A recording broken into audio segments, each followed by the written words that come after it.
ডাঙৰ এটা ষড়যন্ত্ৰ আপোনালোকে চাওক মই তথ্যবোৰ আপোনালোকে দেখাই আছো আপোনালোকে চাই থাকক কিমান ডাঙৰ এটা ষড়যন্ত্ৰ হ'ব পাৰে এইটো ষড়যন্ত্ৰ পৰিকল্পিতভাৱে হয় না নহয় এই কথাটো আপোনালোকে বিবেচনা কৰিব চাওক এজন গাঁওবুঢ়াই মাটি বিক্ৰী কৰিছে সৰকাৰি মাটি সাধাৰণ মানুহৰ তাত বিক্ৰী কৰিছে আপোনালোকে তথ্যবোৰ দেখি আছে এই তথ্য আমি আকে ফুটেজটো দেখুৱাম আপোনালোকে সুন্দৰভাৱে বুজিব পাৰিব যে এজন গাঁওবুঢ়াই মাটি বিক্ৰী কৰিছে এজন মিয়ালোকে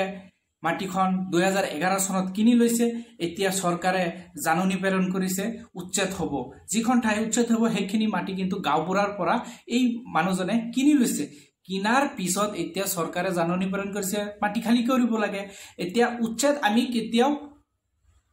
আমি সমৰ্থন কৰো কিন্তু বাংলাদেশী কেতিয়াও সমৰ্থন নকৰো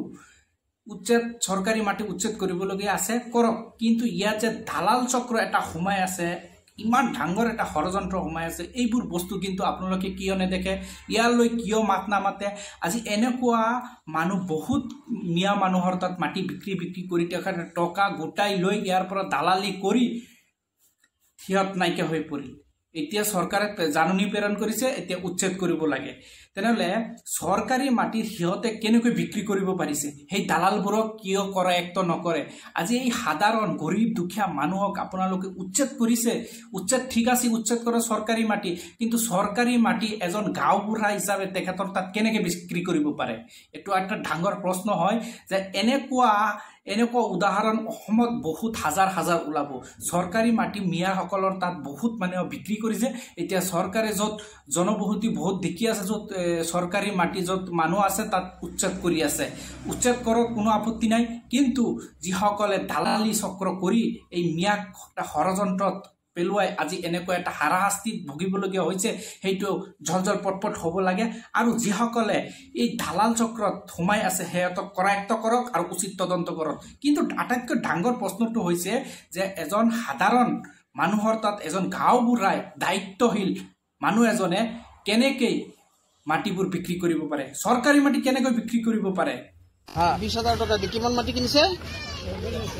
সৰকাৰে ঘনকান্ত বৰা কোন এইটো বেলেগ গাঁওবুঢ়া ঘনকান্ত বৰা তেওঁলোকে সব জানে মাটি বেচা কিনা হোৱাটো বগৰীগড়ী পামত সব জানে না সৰকাৰি গেজিং ৰিজাৰ্ভৰ মাটি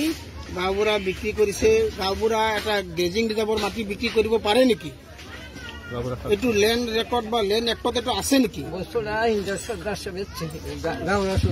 এইটো নুৰুল আমিন কোন এইটো ৰূপৰাম দাসে বিক্ৰী কৰিছে কিমান টকাত বিক্ৰী কৰিছে 32,000 টকা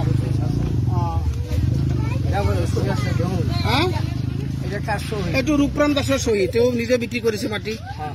ৰাইডিঙে নেকি ৰূপৰাম দাস তাৰপিছত ইয়াতে ৰূপৰাম দাসৰ চহী আছে এইটো হৈছে কেতিয়া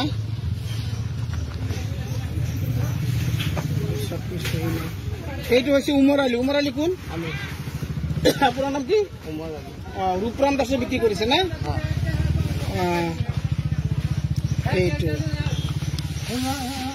এইটো দেখোন বহুত মাটি ইয়াত